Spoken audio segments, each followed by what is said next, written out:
Bom, já são quase 4 horas, ou melhor, já são 4 horas. Nós vamos dar início ao estudo desta tarde, estudo no Evangelho de João, no capítulo 15. Nós vamos ver os 11 primeiros versículos. Eu gostaria de começar lendo a palavra do Senhor para nossa meditação nesta tarde. João 15, versículos 1 a 11.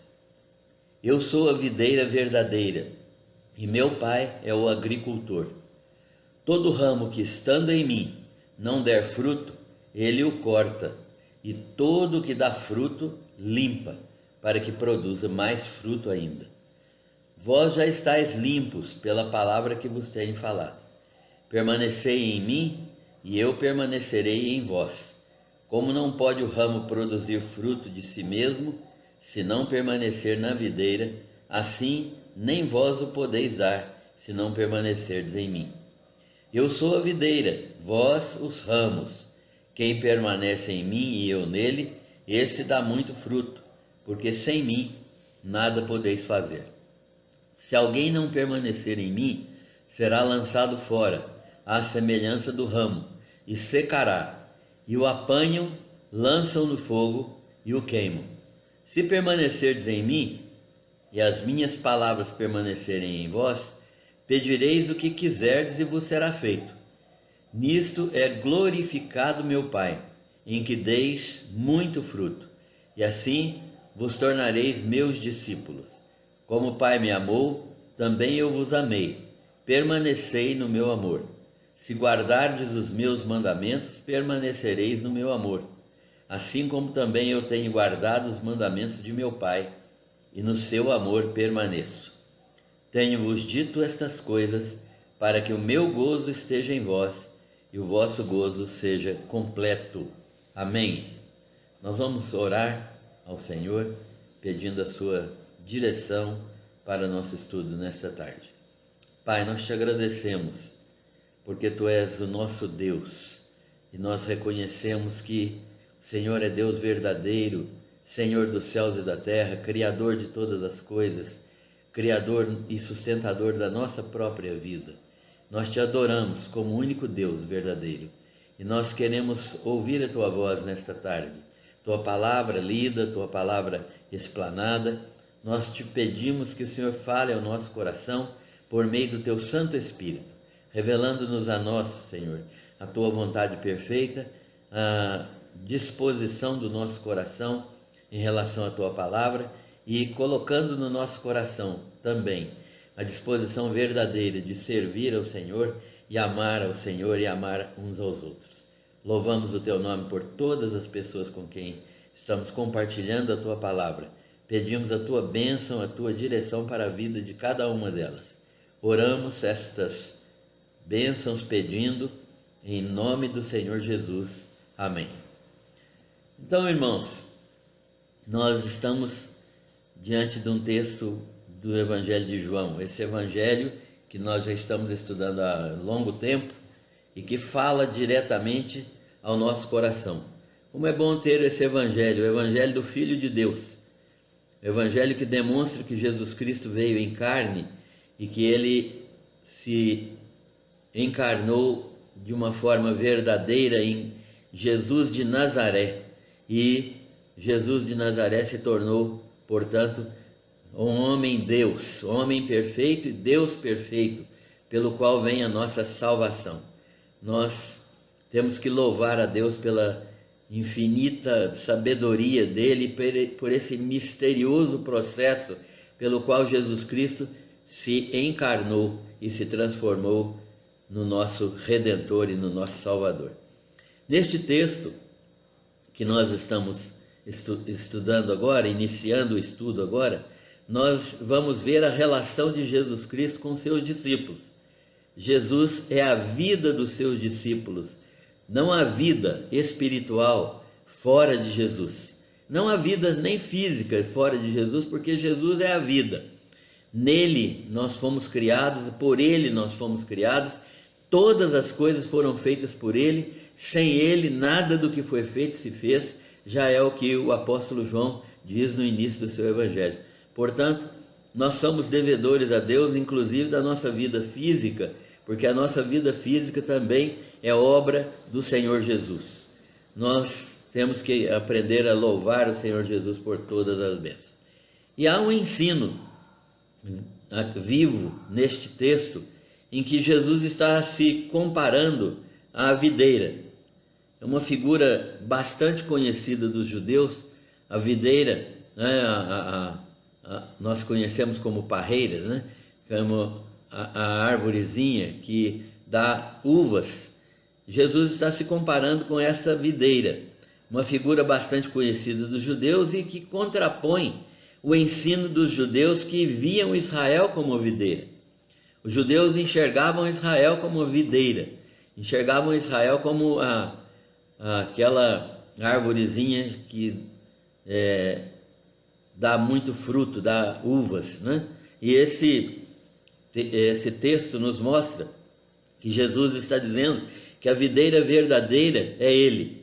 É verdade que Israel foi chamado de videira no Velho Testamento, mas figuradamente, porque a videira verdadeira é Jesus Cristo. Jesus está dizendo então que Ele é a verdade, em verdade, a videira verdadeira, e que o Pai é o agricultor. Uma segunda figura então que Jesus lança aqui, a primeira é que Ele é a videira, a segunda que o Pai é o agricultor, isto é, há alguém que é dono da videira e que toma conta da videira e que é responsável pela videira, que é o próprio agricultor, que é o Pai.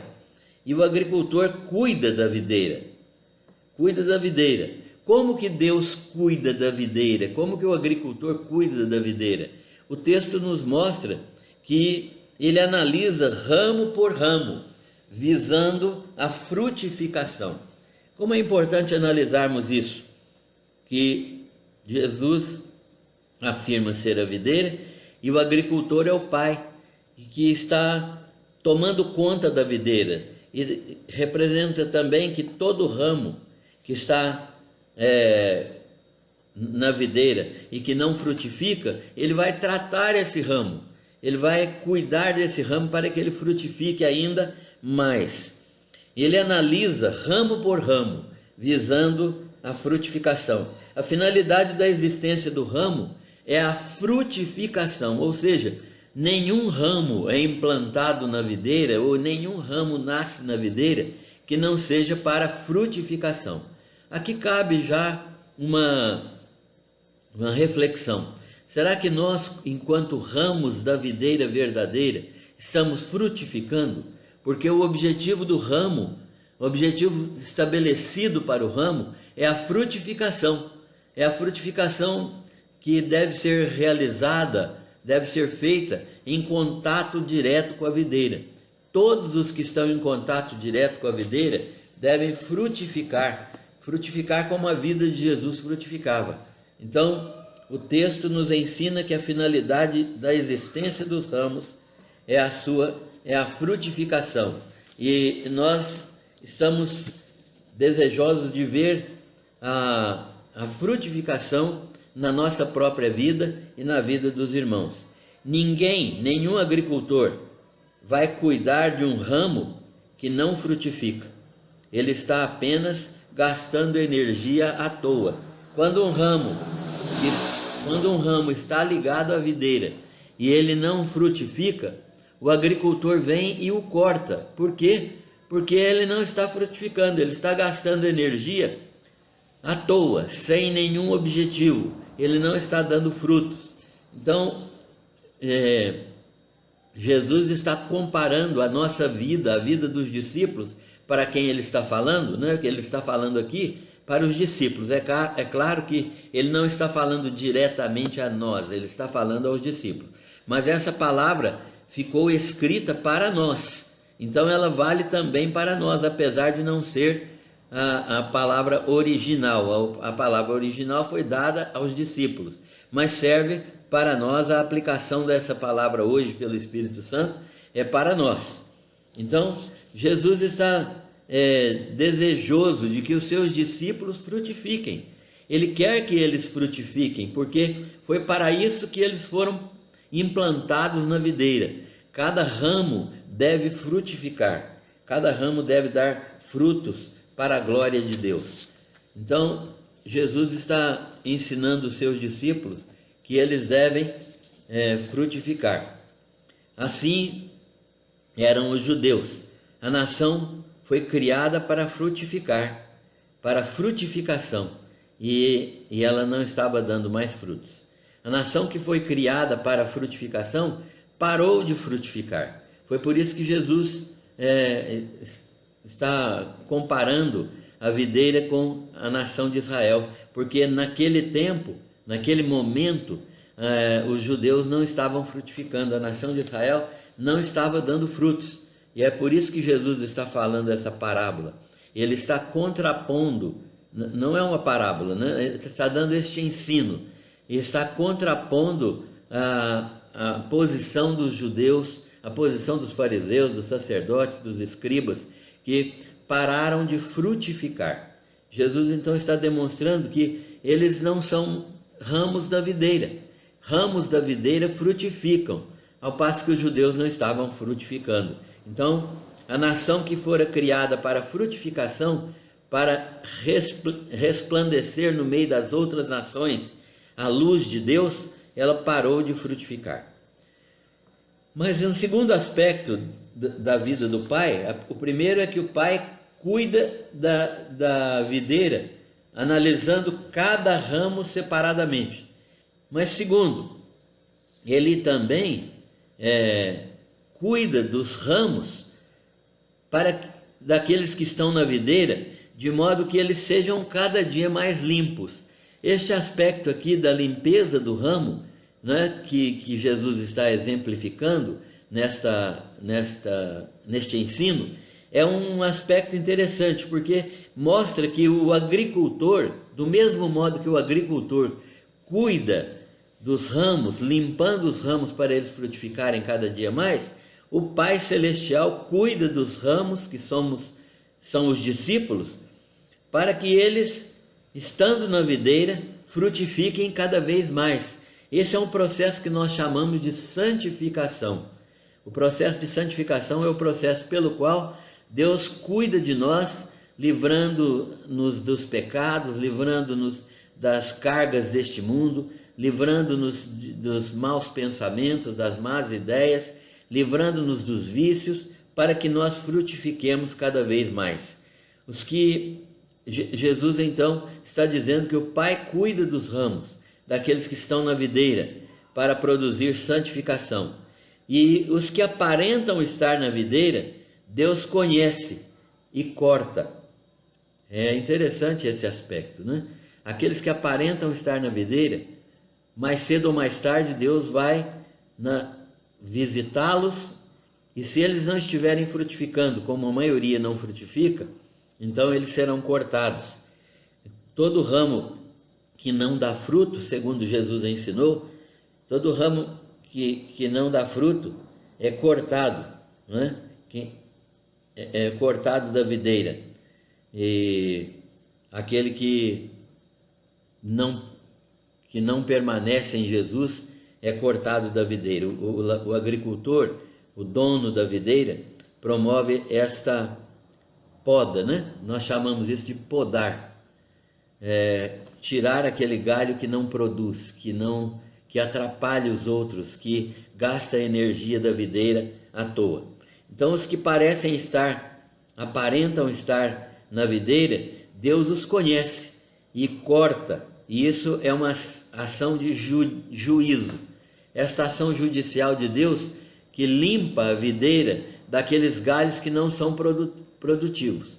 Uma outra lição que nós temos aqui é exatamente esta: se nós somos galhos produtivos ou não, se nós somos varas que reproduzem o fruto da videira ou não, se nós estamos frutificando para Jesus ou não. Isso é que Jesus está ensinando aos seus discípulos. Ele está dizendo que os discípulos devem frutificar porque eles são ramos implantados na videira. E como ramos implantados na videira, eles têm que frutificar, eles têm que dar frutos semelhantes aos frutos que Jesus produz, aos frutos produzidos pela ação do Espírito Santo na vida do crente. Então, os que estão na videira, os que não estão, que aparentam estar, Deus os conhece e os corta. Mas aqueles que estão na videira, Deus limpa cada vez mais. Os que estão na videira são aqueles que são limpos pela ação da palavra e pela ação do Espírito Santo, para que eles frutifiquem, para que eles produzam mais, porque a ação do discípulo é frutificar, né? Nós sabemos que nós estamos na videira para a frutificação. A análise de cada ramo é visando a limpeza de cada ramo, a análise de cada ramo individualmente é visando a frutificação. Deus deseja que os seus filhos frutifiquem. Então esse texto está mostrando que nós precisamos de permanecer na videira e seremos sempre passados por um processo de limpeza. Esse processo de limpeza é constante, ele é diário, ele se chama santificação. Quando Deus nos revela o nosso caráter, os nossos pecados, os nossos erros, as nossas indisposições e nos dá a possibilidade de sermos limpos desses pecados, dessas idiosincrasias particulares, né? Desses problemas particulares, e Ele nos abençoa com a ação do Espírito Santo que nos limpa e nos faz frutificar cada vez mais. Então é importante entendermos que quanto mais da vida de Cristo nós temos, mais ela transparece em mim. Então essa limpeza que o agricultor opera nos discípulos é uma limpeza que permite que eles reproduzam cada vez mais do caráter de Jesus. Frutificar, dar frutos, é responder à palavra do Senhor e agir de modo a glorificar o nome do Senhor Jesus. Isso é o que Jesus está ensinando para os seus discípulos aqui. Em terceiro lugar, há um outro aspecto que é importante a gente entender. O que é estar limpo? Qual é o significado de estarmos limpos? Primeiro, Jesus explica que estar limpo é uma ação da palavra de Deus. Ele diz assim: vós já estáis limpos pela palavra que vos tenho falado. Vós já estáis limpos pela palavra que vos tenho falado. O que a palavra opera? Jesus ensinou os seus discípulos particularmente. Ele era a palavra viva e ele ensinou por meio da palavra falada, que tocou o coração dos discípulos. Quer dizer, os discípulos aprenderam a palavra por meio dos ensinos diretos de Jesus. Portanto, Jesus está dizendo que a palavra que ele disse aos discípulos e que ele pregou aos discípulos é uma palavra que tem operado limpeza no coração deles e que os tem levado a serem limpos. O que é então estar limpo? É crer na palavra de Deus. Crer na palavra de Deus é uma ação sobrenatural, que nós não podemos crer sem a ação do Espírito Santo. Crer na palavra de Deus significa recebê-la como verdade e permitir que ela transforme o nosso coração, que ela opere na nossa vida, que ela realmente atinja o objetivo da palavra, que é transformar a nossa vida. Crer na palavra de Deus, então, é reconhecê-la como verdadeira direção de Deus para a nossa vida. Jesus Cristo, então, está ministrando a palavra para que nós creiamos nela. Segundo, que é estar limpo? É crer que Jesus Cristo é a palavra viva de Deus. Os judeus não estavam crendo nisso. Os judeus não aceitavam Jesus como a palavra de Deus. Então eles não entendiam que Jesus Cristo era o Filho de Deus. Mas Jesus está ensinando os discípulos que eles devem crer que é Jesus Cristo, a palavra viva de Deus. Então, os discípulos passaram a crer nisso, a entender que Jesus era o próprio Filho de Deus, a palavra viva de Deus. Em terceiro lugar, nós vamos entender que estar limpos é permanecer em Cristo.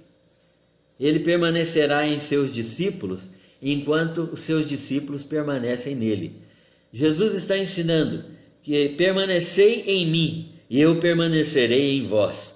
Como não pode o ramo produzir fruto de si mesmo, se não permanecer na videira, assim nem vós o podeis dar frutos, se não permanecerdes em mim.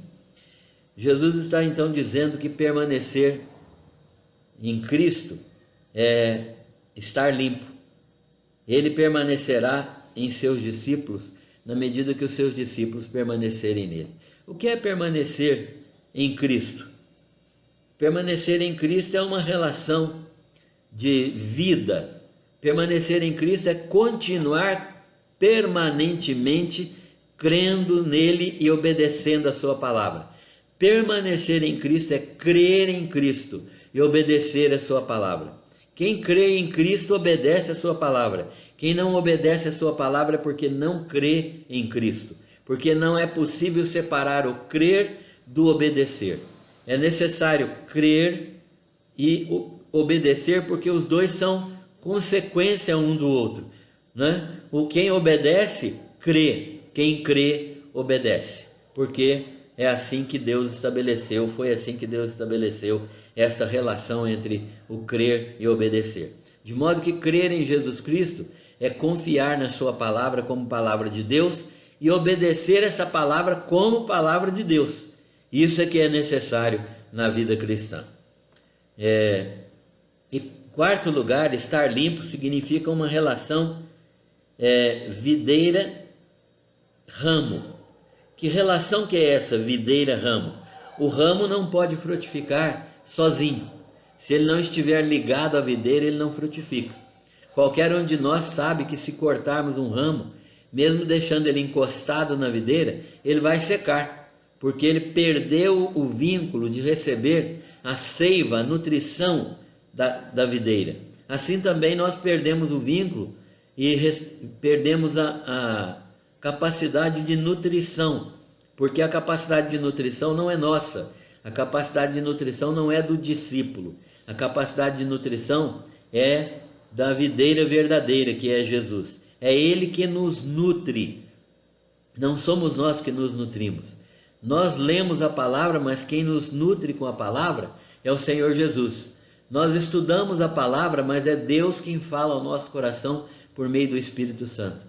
Nós sozinhos, sós, nada podemos fazer conforme Jesus ensinou. Ele disse assim, porque sem mim nada podeis fazer. Sem mim nada podeis fazer, por quê?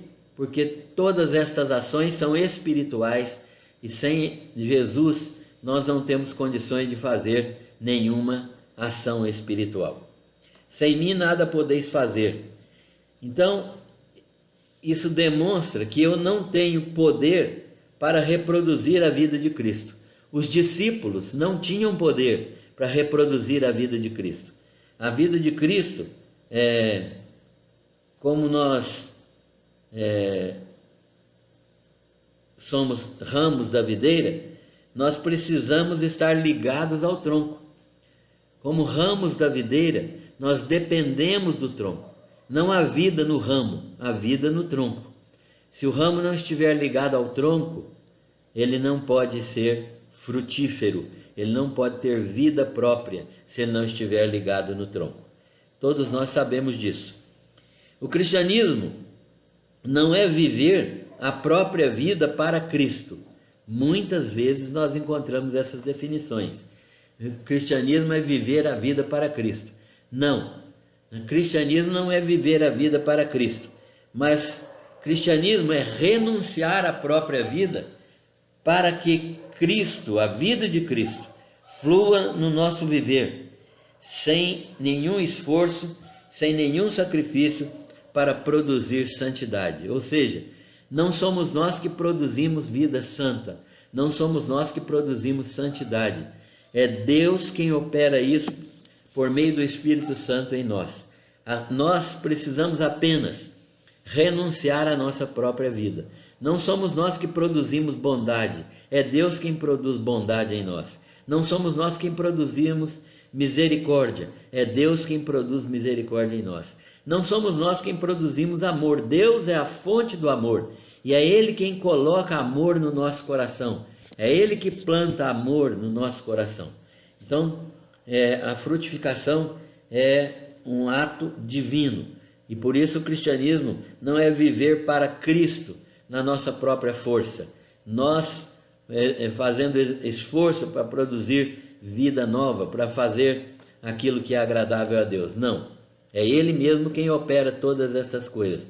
O apóstolo Paulo escreve aos Efésios, ou aos Filipenses, que é Ele quem opera em nós tanto o querer quanto o efetuar a sua vontade. Isto é, tudo que um crente verdadeiro quer é operado pelo Espírito Santo, é operado pela vontade perfeita de Deus. Como nós não precisamos de fazer nenhum tipo de sacrifício para reproduzir santidade em nós. Primeiro porque não é possível, nós não produzimos santidade, nós produzimos pecado. Mas o Espírito Santo, dominando a nossa mente, o nosso coração, ele produz sabiamente santidade na nossa vida. Então nós não precisamos de jejuns, de rezas, de vigílias, de sacrifícios. É Jesus quem opera tudo em nós para a sua glória. Ele é a videira. Os discípulos que estão sendo ensinados neste texto, e nós que somos discípulos também, nós somos os ramos. O ramo não faz nenhum esforço. A vida do tronco passa para o ramo naturalmente, do mesmo modo como a vida de Cristo passa para nós naturalmente, pelo poder do Espírito Santo. Quem é que frutifica? Quem frutifica é aquele que está em Cristo. Jesus Cristo está nele e ele em Cristo, porque é a vida de Cristo que nos faz frutificar. Frutificação e santificação são, no fundo, a mesma coisa. É aquilo que a vida de Cristo produz em nós. É aquilo que a vida de Cristo realiza por meio de nós. Isso é frutificação, isso é santificação. Quem é que frutifica, então? É aquele que permanece em Cristo. Jesus Cristo, conforme Jesus ensinou. E conforme Ele completou. É aquele que permanece em mim e eu nele. Né? Há uma reciprocidade aí. Não adianta a vara estar separada da videira, porque ela não vai frutificar. Ela só frutifica quando ela está ligada à videira, porque assim a videira também está ligada nela. É uma ligação bilateral, não é uma via de mão dupla. Não há possibilidade de uma sem a outra. E por isso Jesus diz: sem mim nada podeis fazer. Por que sem mim nada podeis fazer? Porque as coisas relativas à salvação e à santificação são coisas espirituais, e elas não podem ser produzidas, nem ser submetidas à força da carne. Elas não podem ser produzidas pela força da carne, nem submetidas à força da carne. Não é a carne que faz as boas obras, é Deus em nós que opera as boas obras. Agora, Jesus fala também daqueles que não permanecem, daqueles ramos que não permanecem no tronco. Como seria isso, então? Os que não permanecem são aqueles que estão fora, não estão ligados à videira. Isso significa aqueles ramos que estão separados de Jesus, né? Aqueles discípulos que estão separados de Jesus. O que é que vai acontecer? Eles serão lançados fora. Vai haver um dia de juízo em que eles serão lançados fora. Eles serão cortados, e serão lançados fora. E aguardarão o juízo, quando eles serão queimados, porque o texto diz: serão lançados fora e secarão como o ramo, né? E depois eles serão apanhados, serão lançados no fogo e se queimarão. Então não é uma situação boa a situação daqueles que são lançados fora, os que não permanecem na videira. E isso deve ser um estímulo para a nossa vida de discípulo. Por quê? Porque aqueles que são lançados fora, como o ramo que é cortado da videira por não frutificar, eles são apanhados e são secos, são lançados no fogo e se queimam, né? Porque não frutificaram. Meus irmãos, um teste importante para nós é se nós estamos frutificando ou não estamos frutificando. E frutificar aqui é ser dominado pelo Espírito Santo, de modo que o Espírito Santo reproduza em nós as obras de Jesus Cristo. Como nós acabamos de dizer, não é pela minha força, pela minha capacidade, pela minha competência, não é por meu desejo, não posso produzir frutos espirituais, mas posso renunciar à carne, posso renunciar ao pecado, posso renunciar às obras deste mundo e permitir que o Espírito Santo dirija, governe, conduza a minha vida em frutificação. Então os que não permanecem finalmente serão submetidos a juízo. Os que permanecem, primeiro de tudo, eles permanecem em Cristo. Nós já falamos que permanecer em Cristo significa amá-lo, reconhecê-lo como verdade e andar em obediência a Ele. Segundo, eles permanecem na palavra.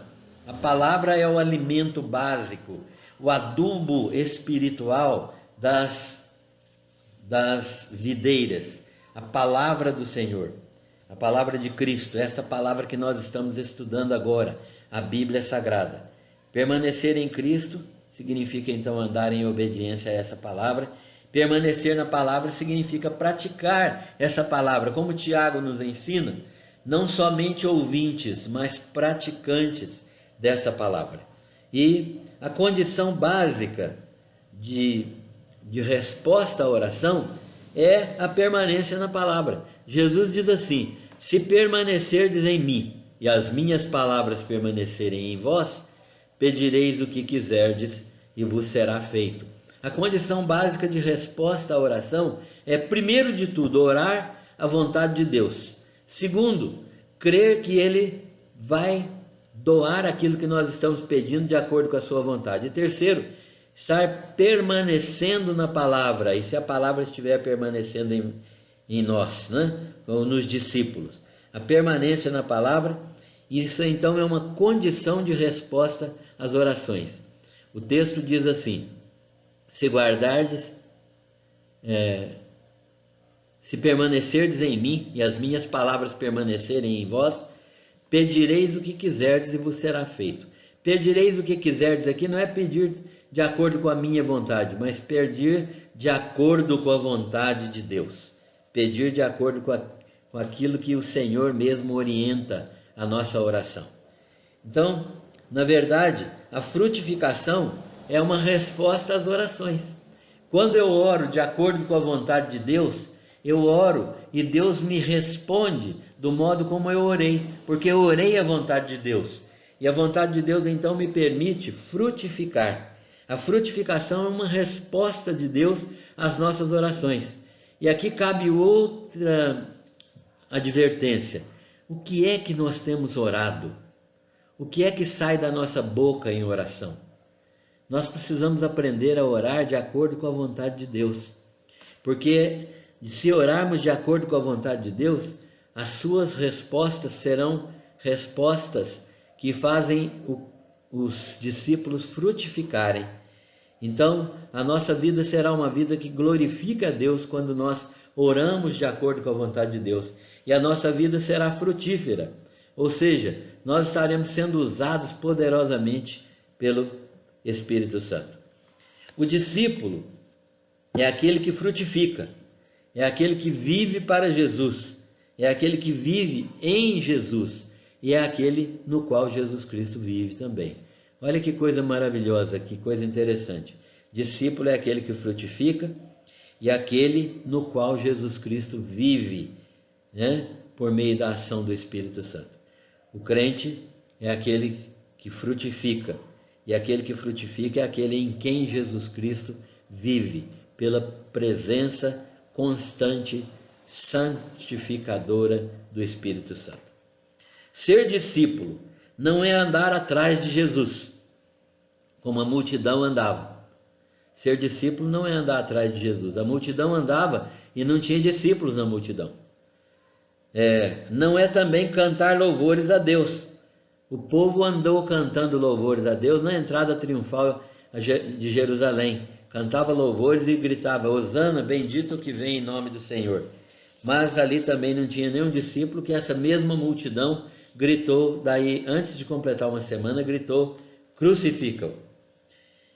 Então, não é também andar atrás de Jesus e não é cantar louvores a Jesus.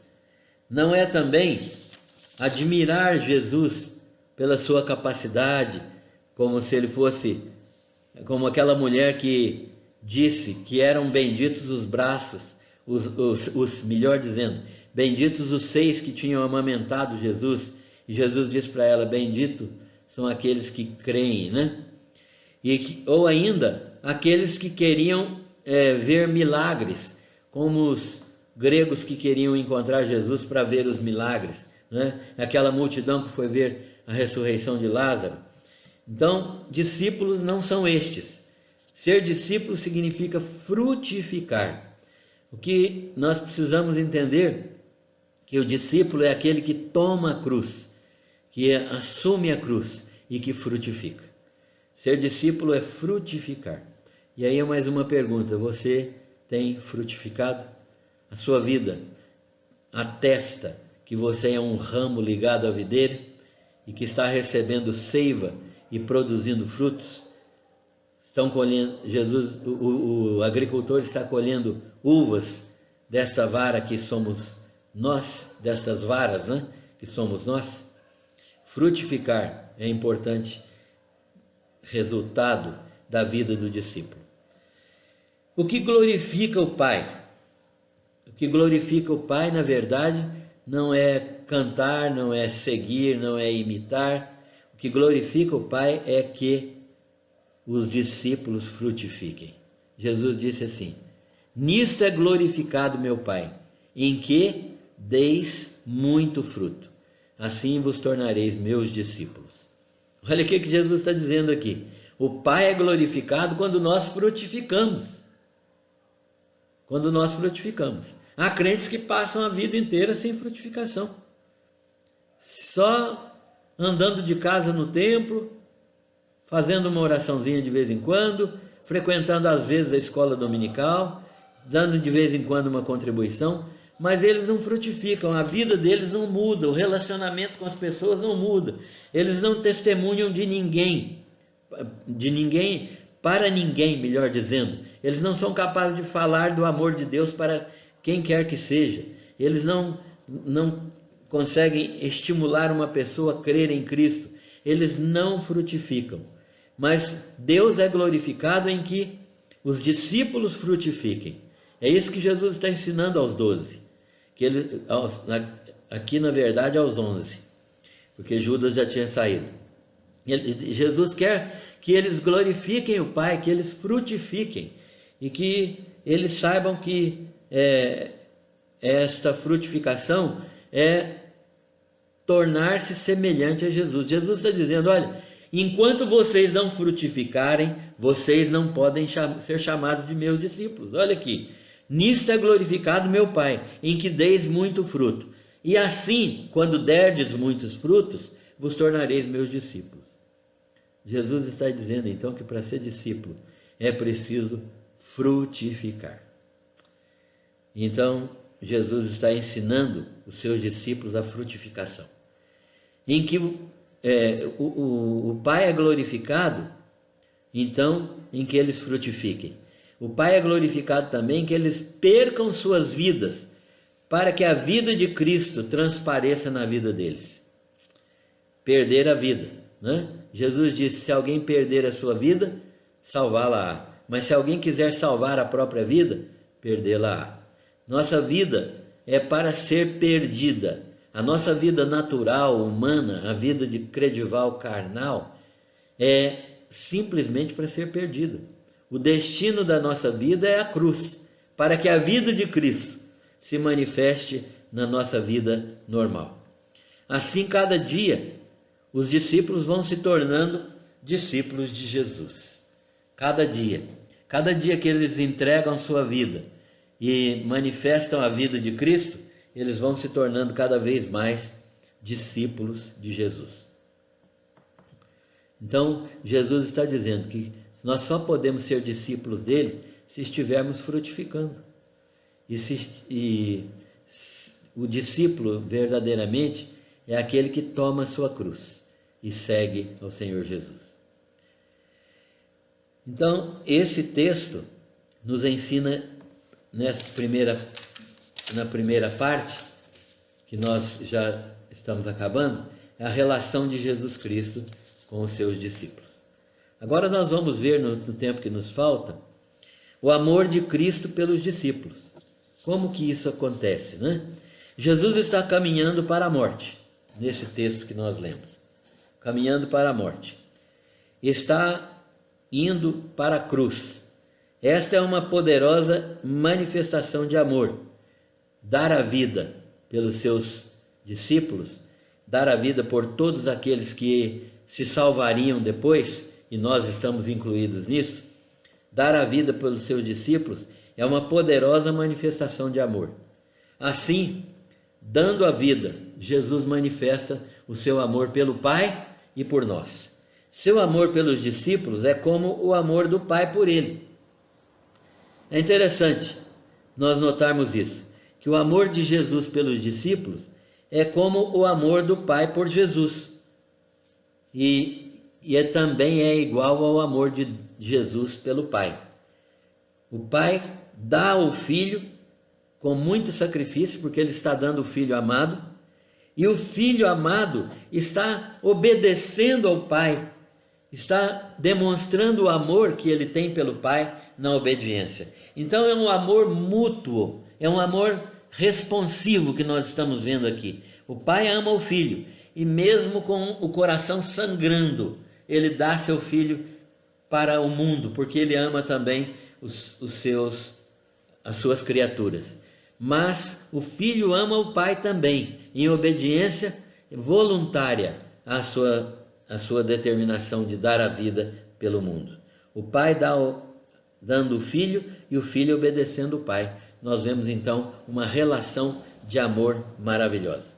Jesus está dizendo: eu ofereci a minha vida ao mundo como prova de amor.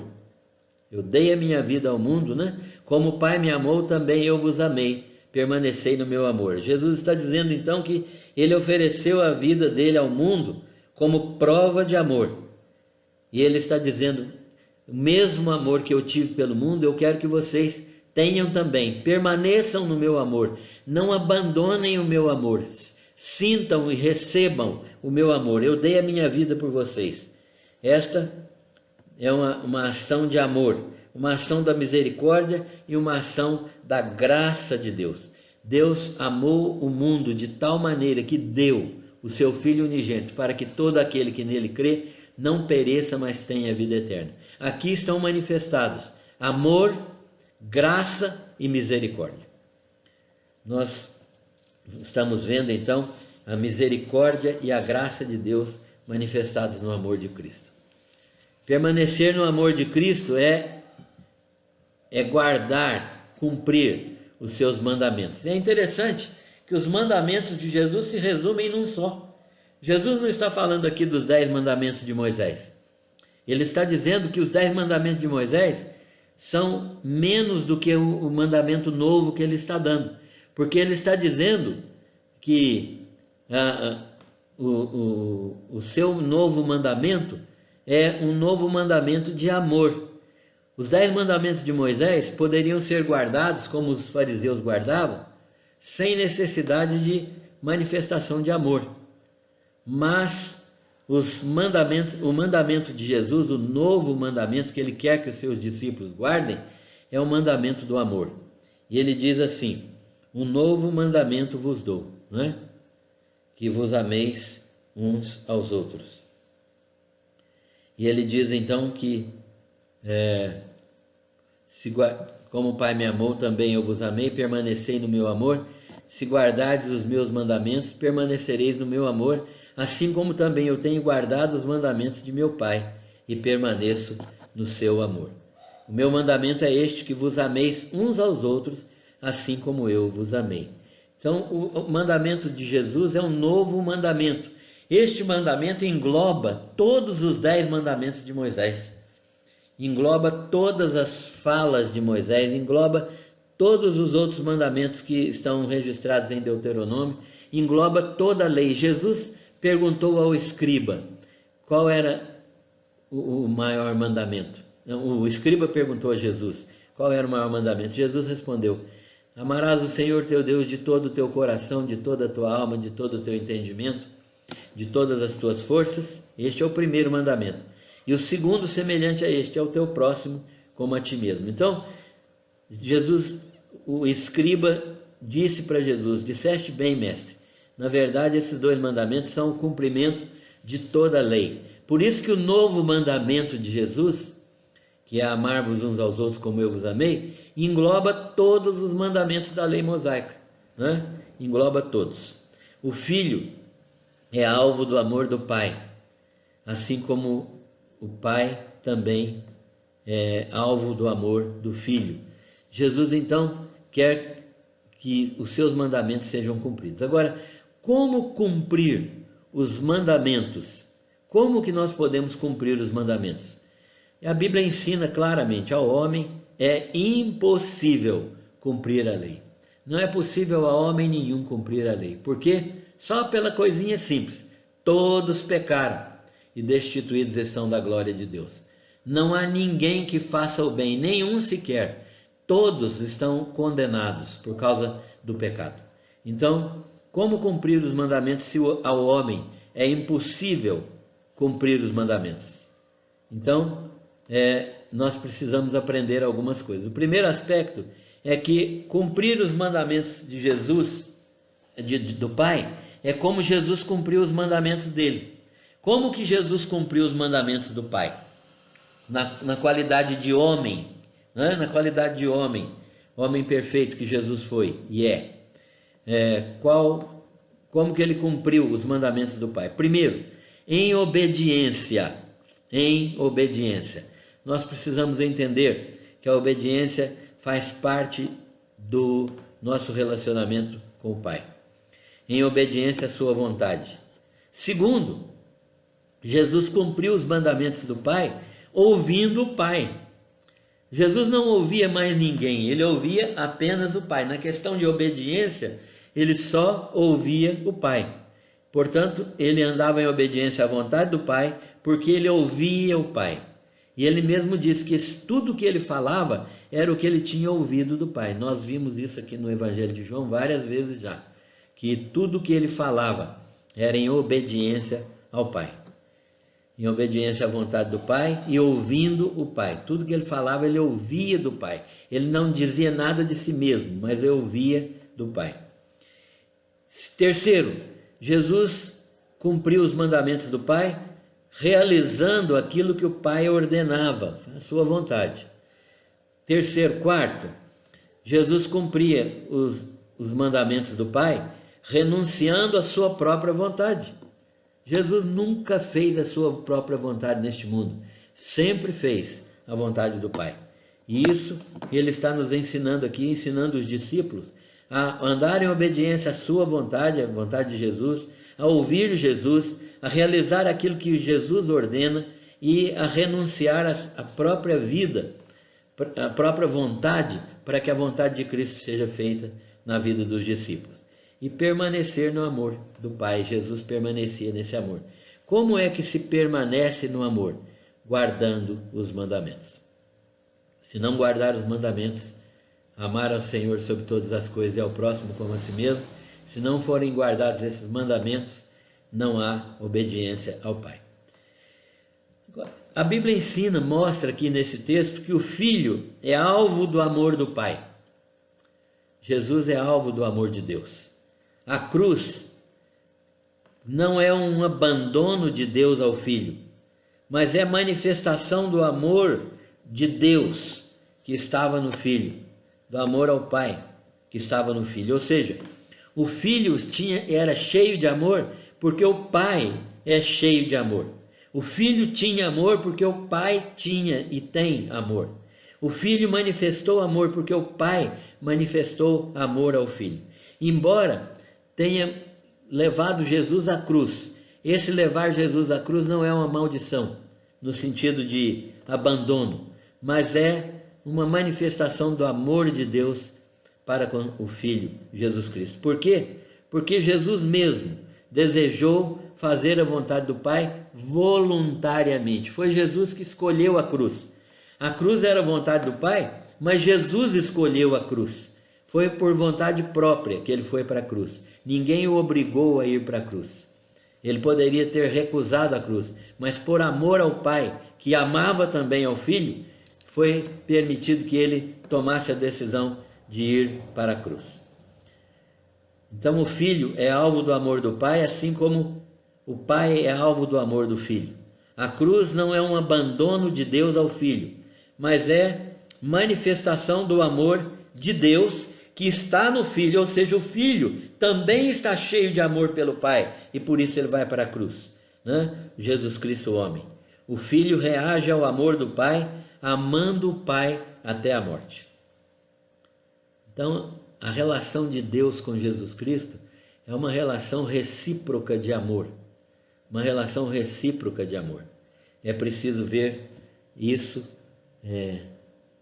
de uma maneira bem clara, para que nós não tenhamos uma ideia errada do que foi a crucificação. Há uma reciprocidade.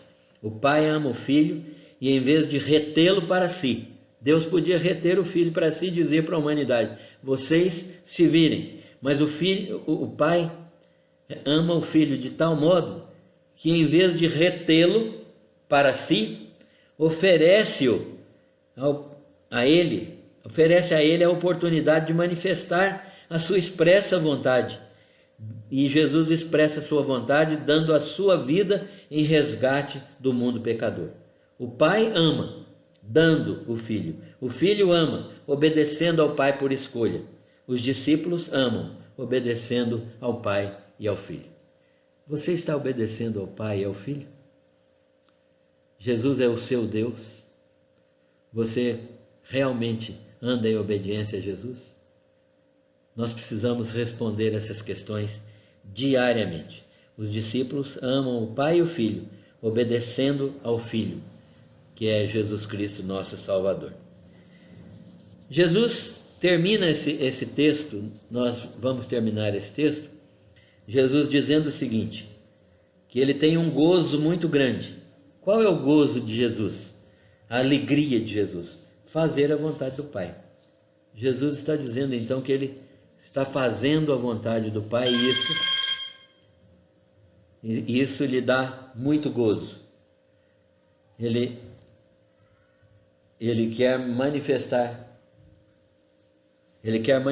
a sua vontade, ele quer manifestar a sua vontade fazendo a vontade do Pai. Ele está em manifesta submissão de filho. Jesus se submete ao Pai como um filho verdadeiro. É Deus quem decide dar sua vida em comunhão com o Pai. É Deus que decide dar sua vida em comunhão. Jesus decide dar a sua vida em comunhão com o Pai. Ele é o Filho que, em perfeita humanidade, obedece ao Pai para a sua glória. Então, Jesus é, ao mesmo tempo, um Deus que decide dar sua vida em comunhão com o Pai. Ele é Deus, mas ele decide juntamente com o Pai. Ele é Deus Filho, que decide dar sua vida em comunhão com o Pai.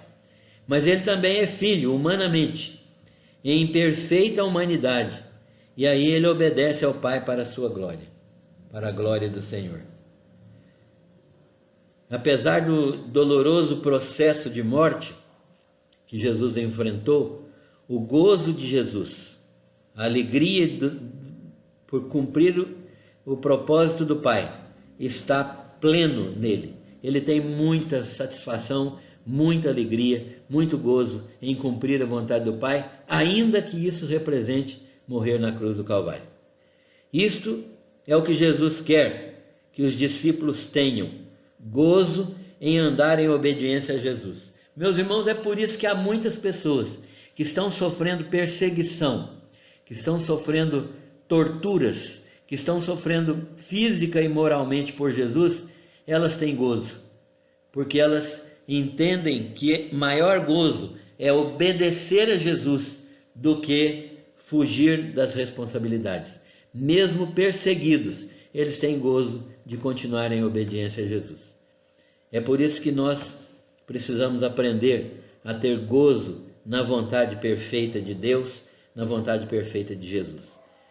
Jesus, então, aquilo que deseja que nós tenhamos plena alegria na sua vontade. Isso é o que Jesus quer, que os discípulos tenham alegria plena em andar em obediência a Ele e em cumprir os seus mandamentos. Os seus mandamentos são, na verdade, um único mandamento. Qual é? Amai-vos uns aos outros como eu vos amei. Ninguém tem maior amor do que este, de dar a alguém a sua vida pelos seus amigos.